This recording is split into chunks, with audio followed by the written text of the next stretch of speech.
Oke, Assalamualaikum warahmatullahi wabarakatuh. Selamat malam mahasiswa semua. Hari ini kita akan melanjutkan perkuliahan teknologi rempah dan bahan penyegar dengan materi yang akan saya sampaikan yaitu teknik enkapsulasi pada produk oleh resin. Oke, kita mulai dari definisi. Nah, apa itu enkapsulasi? Nah, jadi enkapsulasi ini adalah proses penyalutan bahan inti ya yang berbentuk cair atau bahan intinya bisa berbentuk padat dengan menggunakan suatu bahan yang namanya bahan penyalut gitu ya.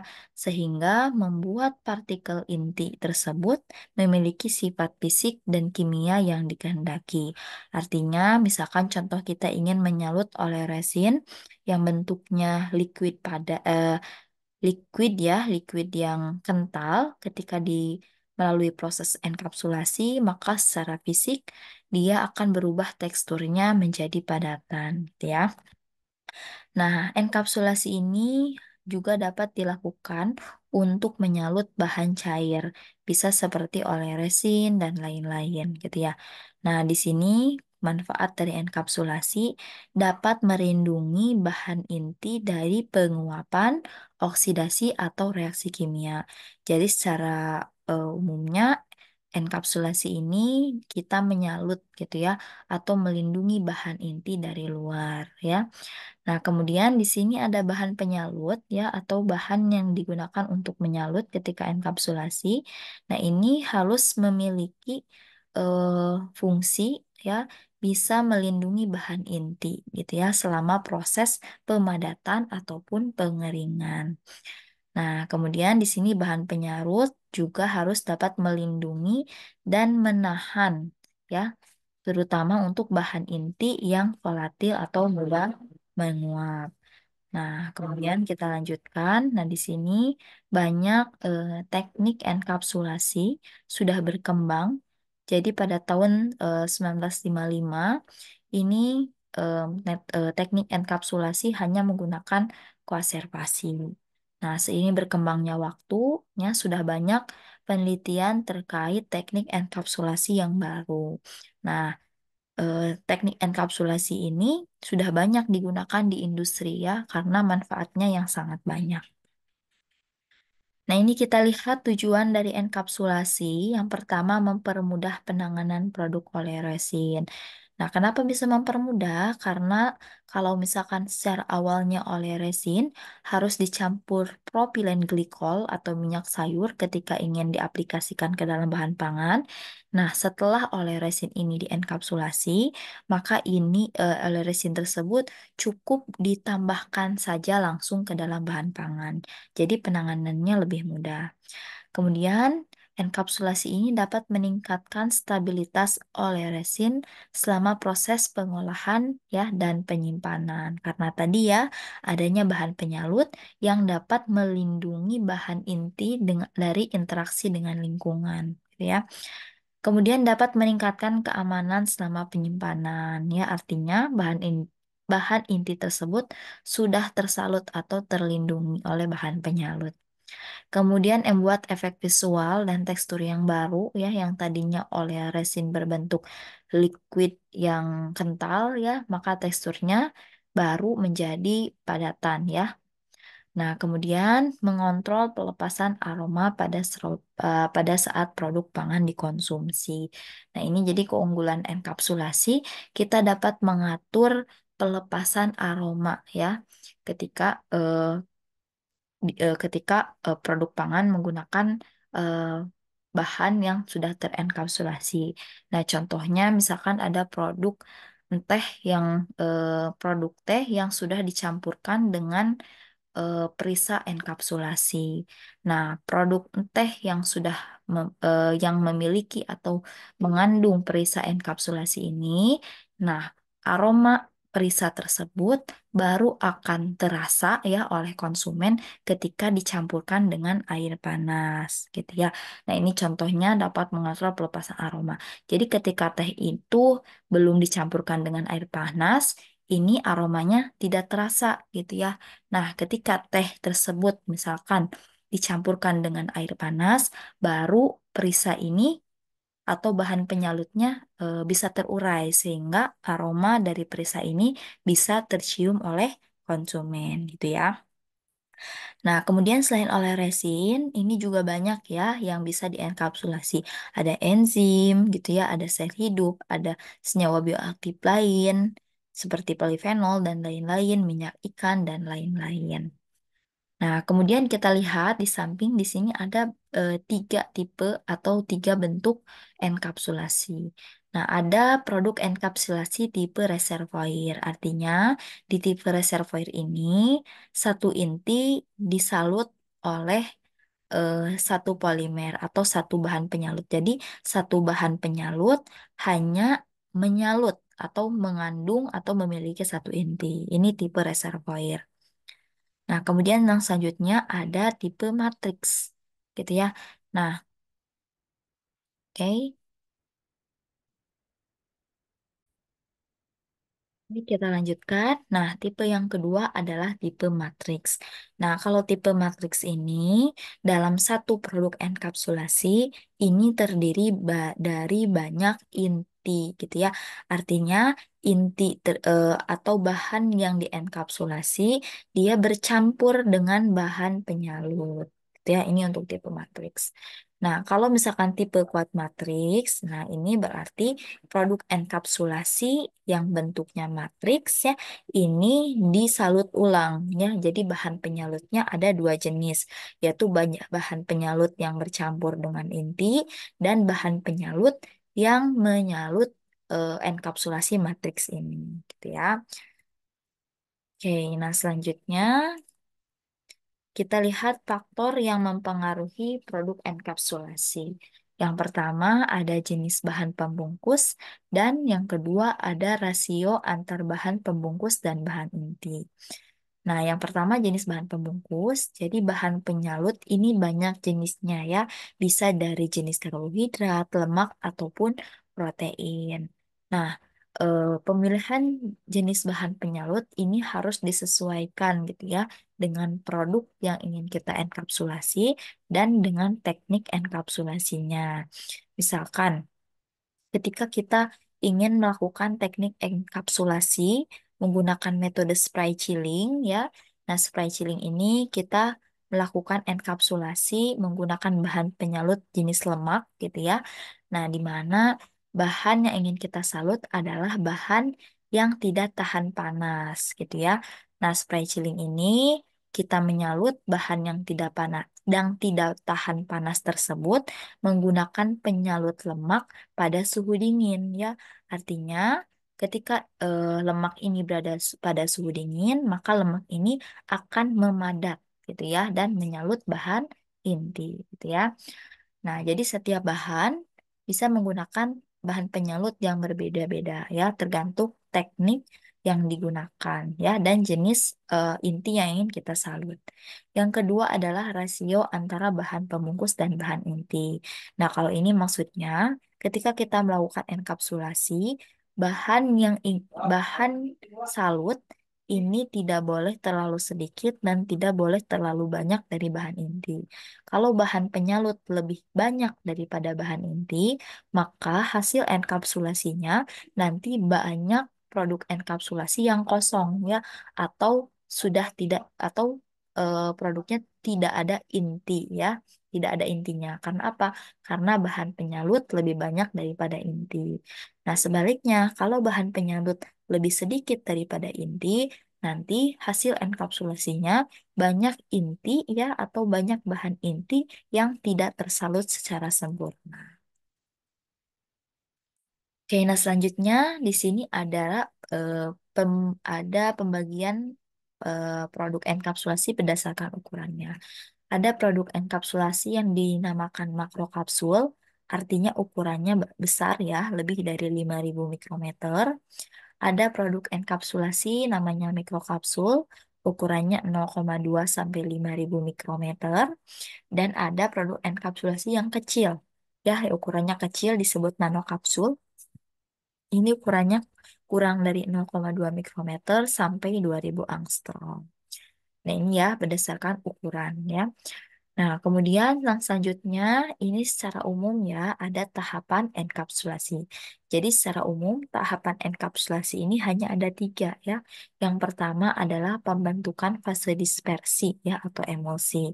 Ini artinya ketika kita ingin melakukan enkapsulasi, bahan penyalut dan bahan inti kita dispersikan ya. Kita emulsi kita emulsifikasi sehingga diperoleh dispersi yang bagus gitu ya, dispersi yang baik gitu ya, atau campuran yang baik. Nah, setelah diperoleh fase dispersi gitu ya, nah kemudian kita lakukan namanya homogenisasi gitu ya. Homogenisasi ini tujuannya adalah untuk menghomogenkan atau mencampurkan bahan penyalut dan bahan inti gitu ya, sehingga diperoleh larutan yang hampir sempurna gitu ya, larutan yang hampir menyatu. Nah, yang terakhir adalah atomisasi dan pengeringan. Jadi, setelah diperoleh campuran antara bahan penyalut dan bahan inti yang homogen, kita lakukan proses atomisasi. Kalau secara gambaran umumnya, atomisasi ini seperti semprotan gitu ya. Semprotan membentuk partikel kecil. Nah, setelah diatomisasi, membentuk semprotan. Nah, hasil semprotan itu langsung dilakukan pengeringan gitu ya. Nah, jadi produk akhirnya berupa serbuk kering atau atom-atom serbuk atom ya kecil itu atom serbuk-serbuk kecil yang kering gitu ya. Nah, jadi secara umum ini tahapan enkapsulasi. Nah, di sini banyak ya jenis-jenis enkapsulasi, ada enkapsulasi secara fisik gitu ya dan ada enkapsulasi secara kimia. Nah, kita masuk yang pertama ya, teknik enkapsulasi secara kimia. Ini tidak saya jelaskan semua, yang saya jelaskan secara kimia hanya dua saja. Nanti teman-teman bisa baca-baca lagi ya untuk teknik enkapsulasi kimia lainnya. Yang pertama ada koaservasi, yang kedua ada kokristalisasi.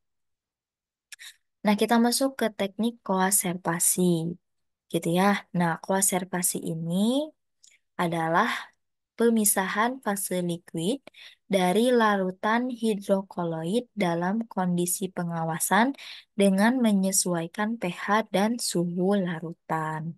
Gitu ya. Jadi di konservasi ini yang terpenting adalah pH dan suhu larutannya yaitu harus diatur gitu ya. Nah, kemudian di sini ada kokristalisasi.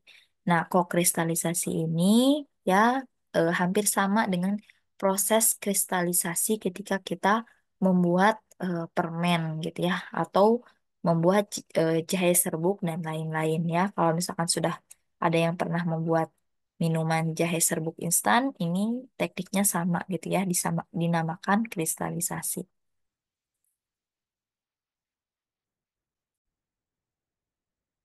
Oke, nah metode yang pertama adalah metode koaservasi. Nah, jadi koaservasi ini yang kita perhatikan adalah penyesuaian pH dan suhu larutan, gitu ya. Oke, sebentar lebih dahulu ya.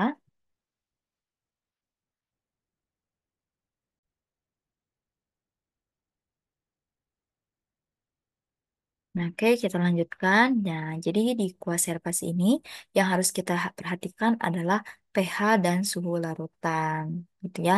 Nah, jadi koaservasi ini dapat memisahkan dua fase cair ya prinsipnya. Jadi kita lihat tahapan dari konservasi yang pertama, material inti diemulsifikasikan dengan dua bahan penyalut.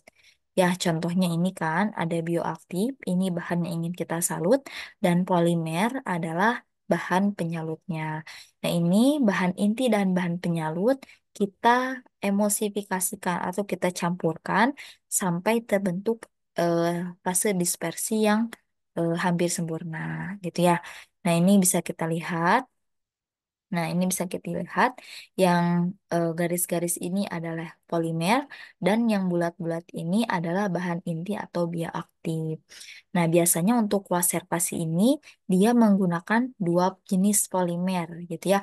Bisa protein dengan campuran karbohidrat ataupun bisa jenis polimer lainnya. Nah, di emulsifikasi ini ya, nah ini yang harus kita perhatikan adalah pH gitu ya.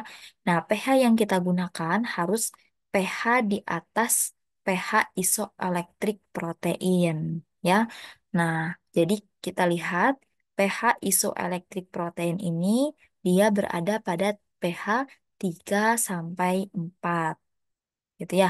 Nah, kalau misalkan eh, kita menggunakan pH di bawah pH isoelektrik gitu ya, maka polimer protein yang kita gunakan akan bermuatan positif gitu ya.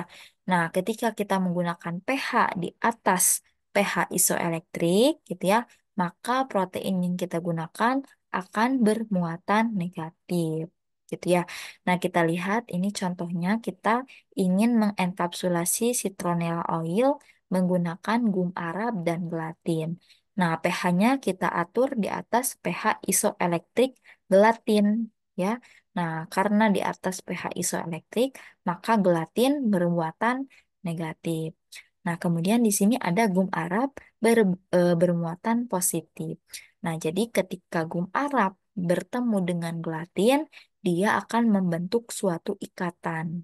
Nah, ini kan pH Cheng nih. pH Cheng ini berarti pH-nya kita atur di atas pH isoelektrik sehingga gum arab dan gelatin ini dapat berikatan ya menjadi polimer yang sangat kuat gitu ikatannya. Nah, di sini ya yang bulat-bulat ini. Nah, yang bulat-bulat ini dia adalah gum arab dan gelatin yang saling berikatan. Nah, kemudian karena ada peningkatan pH di atas pH isoelektrik, gum arab dan gelatin ini berikatan dan menempel di permukaan komponen citronella oil. Nah, kemudian setelah terjadi perubahan pH, nah kita berikan namanya cross-linking agent. Gitu ya. Nah, cross-linking agent ini fungsinya apa? Fungsinya sebagai agen pembentuk ikatan silang antar monomer. Ya, yang tadi eh, dia masih tidak berikatan antara ikatan satu dan ikatan lain, ketika diberikan cross-linking agent, maka diperolehlah ikatan yang stabil, gitu ya. Nah, jadi bahan penyalutnya saling berikatan satu sama lain. Nah, seperti ini ya. Nah, nanti saya dilihat di sini contoh aplikasi teknik konservasi citronella oil menggunakan gum arab, muatannya positif dan gelatin, muatannya negatif. Ini nanti saling berikatan ya. Kemudian antara ikatan gum arab dan gelatin ini diberikan cross-linking agent ya agar terbentuk ikatan silang ya, ikatan sempurna antar polimer gitu ya. Nah, kemudian di sini ya, ketika cross-linking agent, tadi pH-nya diatur ditingkatkan lagi di atas pH isoelektrik ya menjadi pH basa gitu ya, sehingga diperoleh fase kuaserpat gitu ya. Fase kuaserpat ini adalah fase di mana komponen bioaktif gitu ya,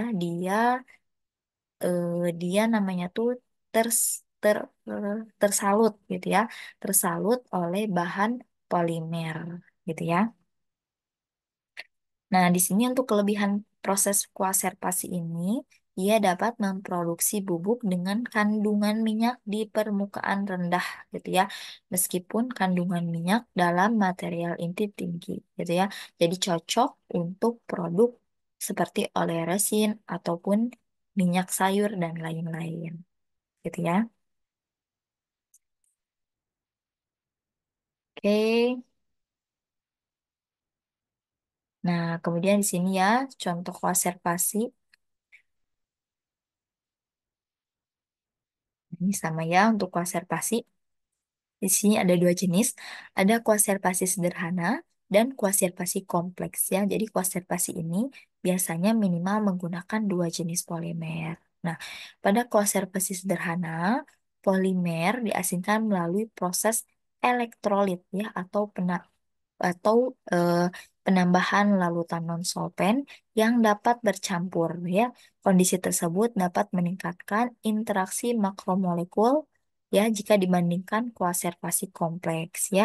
Nah, konservasi sederhana ini menawarkan keunggulan hemat biaya dan penggunaannya yang relatif fleksibel gitu ya. Namun, konservasi kompleks menawarkan kelebihan dapat menampung muatan banyak. Nah, ini perbedaannya apa? Nah, perbedaannya ada di kalimat yang di bawah gitu ya. Nah, kalau misalkan konservasi sederhana, ini hanya melibatkan satu tipe polimer gitu ya. Jadi misalkan hanya menggunakan protein saja gitu ya. Nah, kalau misalkan konservasi kompleks ya, ini bisa menggunakan dua jenis polimer gitu ya, tapi yang muatannya berlawanan gitu ya.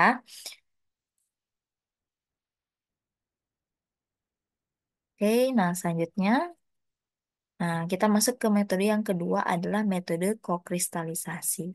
Nah, jadi kokristalisasi ini prinsipnya adalah pembentukan padatan di dalam fase homogen yang telah mencapai kondisi supersaturasi.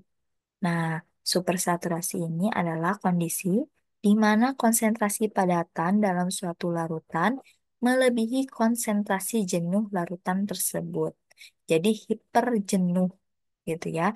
Kalau misalkan contohnya untuk supersaturasi ini pada produk gula, gula ketika kita panaskan gitu ya akan mengalami pelelehan gitu ya jika dipanaskan di atas titik lelehnya atau pada suhu titik lelehnya.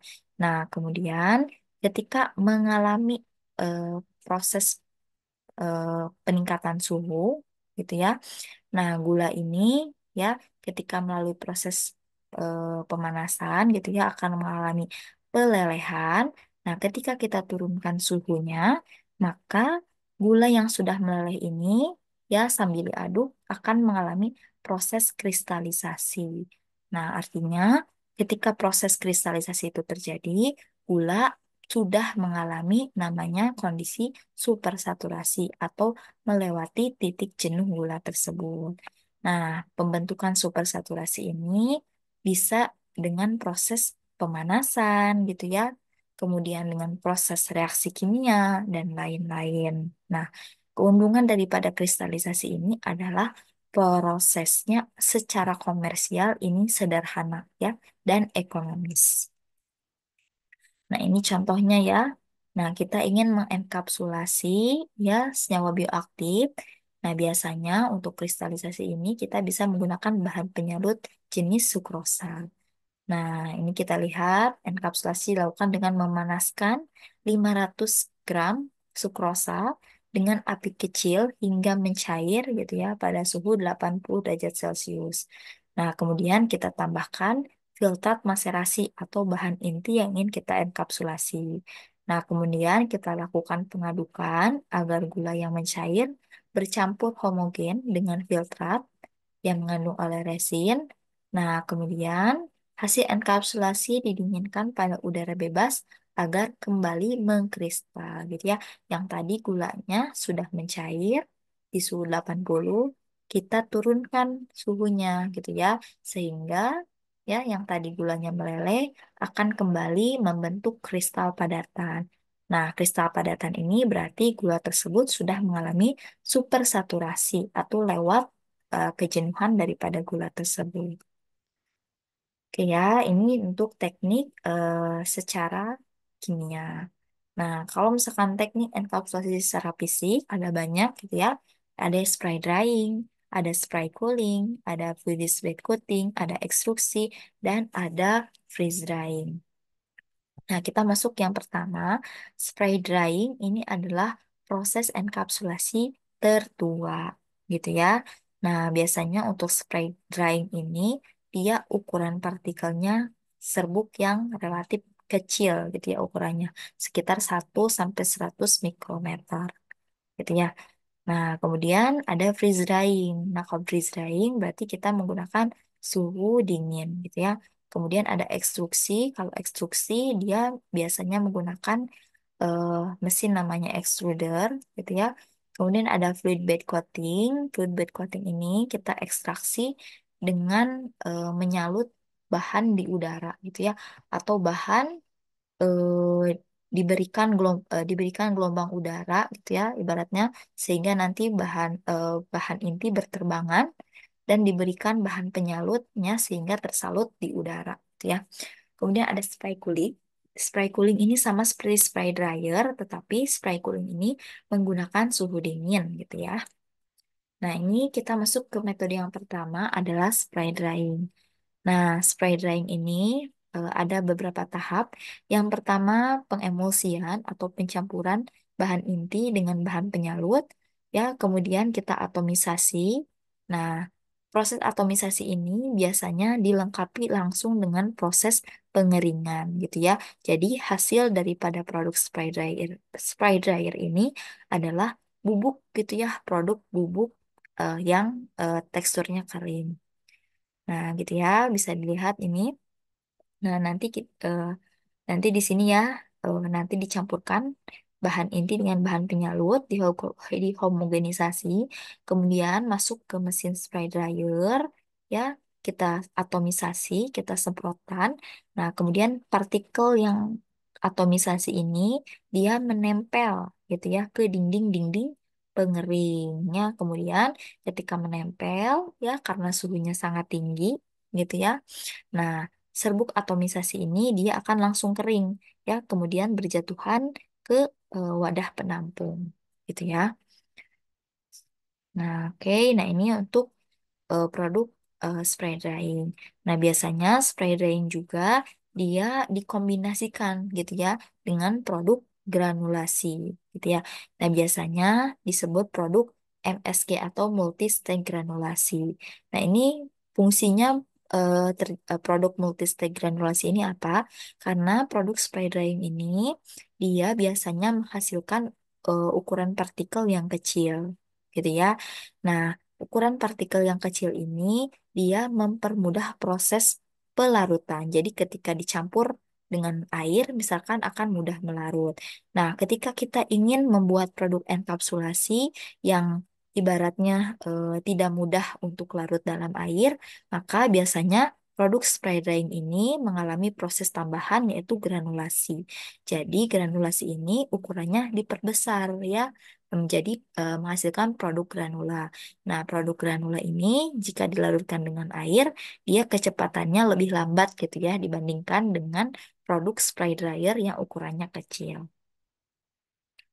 Nah, kemudian langsung ini ya produk spray drying.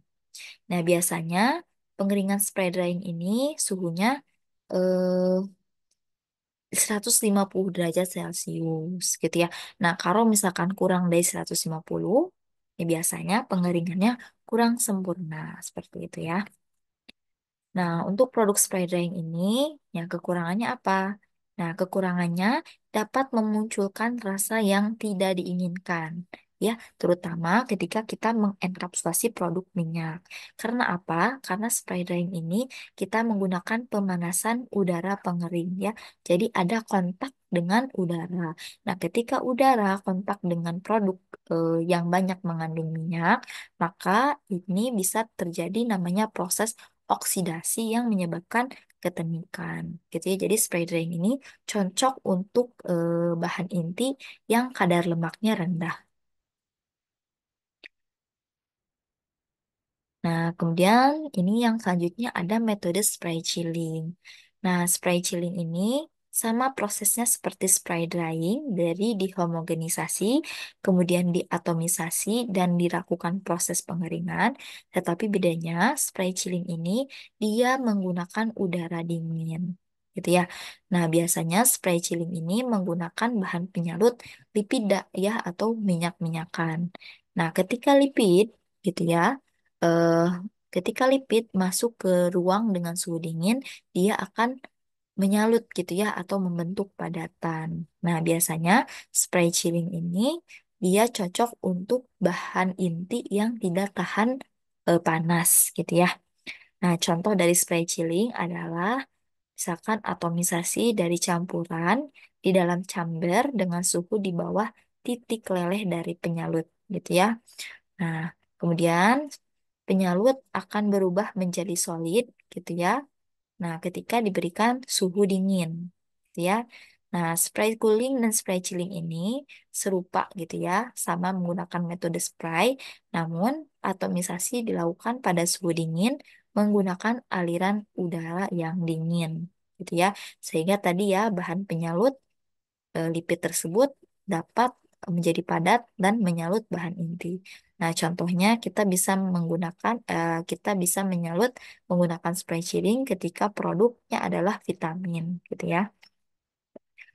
Nah, kemudian yang selanjutnya ada fluid bed coating. Nah, jadi fluid bed coating ini adalah metode enkapsulasi gitu ya. Nah, dengan cara menyemprotkan material penyalut ya melalui aliran udara. Oke, kita bisa lihat. eh,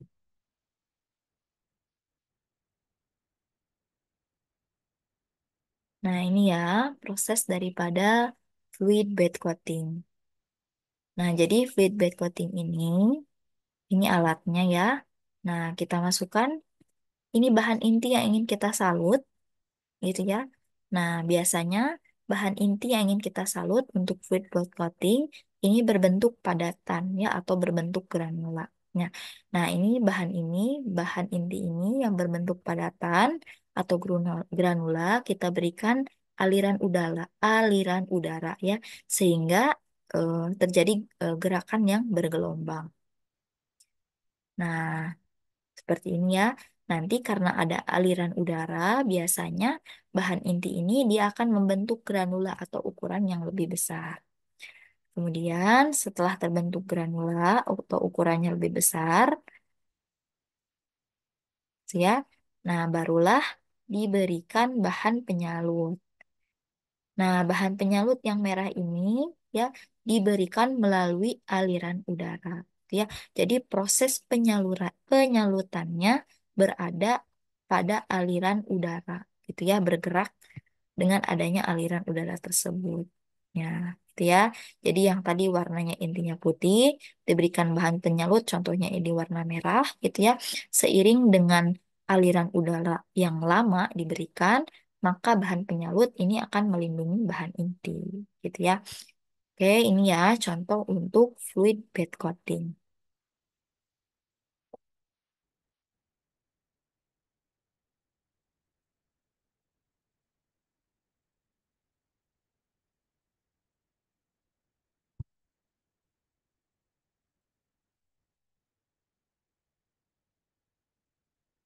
Nah, biasanya untuk fluid bed coating ini kelemahannya prosesnya relatif lama, gitu ya. Jadi membutuhkan biaya yang cukup mahal.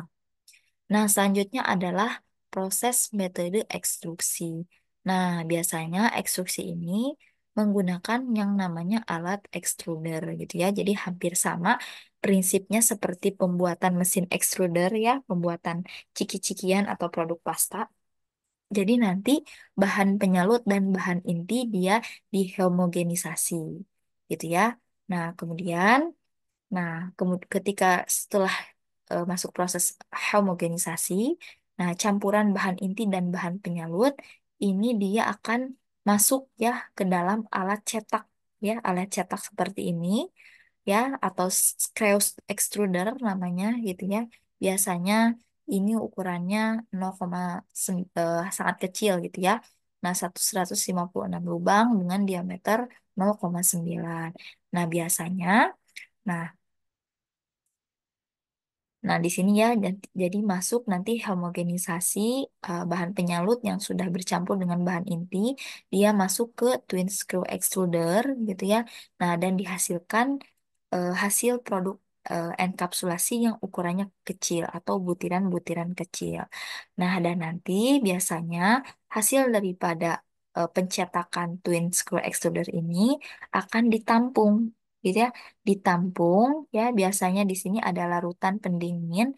Nah, larutan pendingin ini fungsinya adalah untuk memadatkan partikel yang sudah dicetak gitu ya. Nah, biasanya larutan yang digunakan untuk mendinginkan bahan yang sudah dilakukan enkapsulasi dengan proses ekstruksi. Ya, seperti ini. Nah, ini banyak jenisnya ya. bisa metode ekstruksi ini menghasilkan produk enkapsulasi yang matriks, juga bisa menghasilkan produk enkapsulasi yang reservoir atau satu inti. Nah, tergantung dari cetakannya ya, apakah cetakannya untuk bentuk matriks atau cetakannya untuk bentuk reservoir. Nah, yang terakhir adalah metode freeze drying. Nah, jadi freeze drying ini dia menggunakan suhu beku, gitu ya. Nah, biasanya untuk freeze drying ini dia cocok untuk bahan yang tidak tahan panas, gitu ya. Nah, untuk langkah freeze drying, yang pertama kita sama ya, mencampurkan bahan aktif ya atau bahan inti dengan bahan penyalut gitu ya. Kita campurkan, kemudian campuran tersebut kita bekukan ya menjadi produk yang beku gitu ya. Nah, kemudian setelah produknya beku, kita lakukan proses sublimasi gitu ya. Sublimasi di bawah kondisi vakum atau diberikan tekanan gitu ya. Nah, kemudian setelah melalui proses sublimasi gitu ya. Nah, ini kita lakukan proses evaporasi atau penguapan. Nah, penguapan ini tujuannya apa? Tujuannya untuk menghilangkan gitu ya kandungan air dari dalam produk tersebut gitu ya. Jadi ibaratnya kita memanaskan es gitu ya, memanaskan es ya, tetapi pemanasan ini dilakukan pada tekanan yang tinggi gitu ya, pada tekanan yang tinggi dengan waktu yang cepat gitu ya, sehingga nanti dihasilkan produk freeze drying ya seperti produk cake yang rapuh ya atau produk sponge dan lain-lain gitu ya. Nah, contoh dari proses freeze drying ya, kita misalkan ingin mengenkapsulasi senyawa Elsozia ciliata gitu ya. Nah, kita pembekuan suspensi penyalut dengan senyawa ekstrak ya, kita bekukan di suhu min 80 derajat Celcius selama 24 jam. Nah, kemudian, setelah produk itu beku, kita masukkan ke alat freeze dryer ya. Nah, kemudian freeze dryer ini kita ya dengan suhu min 50 derajat Celcius dan tekanan 0,05 derajat dengan tekanan 0,05 eh, eh, milibar gitu ya selama 24 jam. Nah, ini ya suhu pengeringan gitu ya. Jadi ketika suhu min 50 dengan tekanan sekian, ini kadar air dia akan terevaporasi sehingga dihasilkan partikel-partikel atau hasil enkapsulasi yang kadar airnya rendah gitu ya. Nah, setelah pengeringan dihasilkan cake rapuh gitu ya. Nah, cake rapuh ini nanti kita lakukan grinding gitu ya, sehingga dihasilkan ukuran yang lebih kecil gitu ya untuk freeze drying. Jadi kalau freeze drying prinsipnya kita membukukan produk yang sudah dihomogenisasi ya, kita masukkan ke alat freeze drying. Nah, nanti produk es tersebut akan kering gitu ya. Nah, ini prinsip daripada freeze drying. Nah, ini yang selanjutnya adalah persyaratan bahan penyalut. Nah, bahan penyalut ini harus cocok untuk makanan ya. Nah, kemudian harus murah, terutama untuk digunakan untuk industri. Nah, harus memiliki kekentalan rendah untuk material inti padat ya, agar bisa menyalut dengan sempurna. Nah, kemudian harus memiliki sifat pengemulsi yang stabil, gitu ya. Artinya eh, dapat dihomogenisasi dengan bahan inti, ya. Kemudian dapat melindungi material inti tanpa menimbulkan reaksi selama proses. Ini yang penting ya.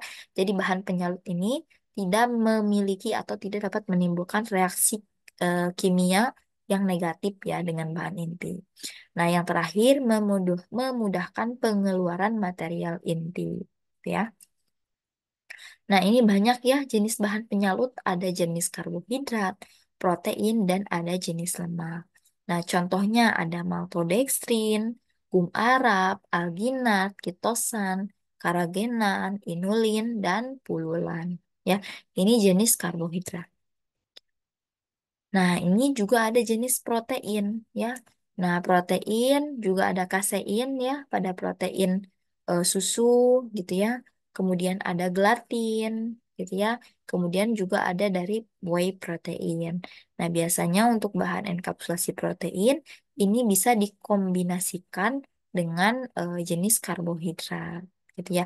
Nah, kenapa dikombinasikan? Karena bahan penyalut ya yang dikombinasikan atau lebih dari dua polimer biasanya membentuk ikatan yang lebih kuat atau bahan penyalutnya lebih kuat dibandingkan dengan satu polimer saja.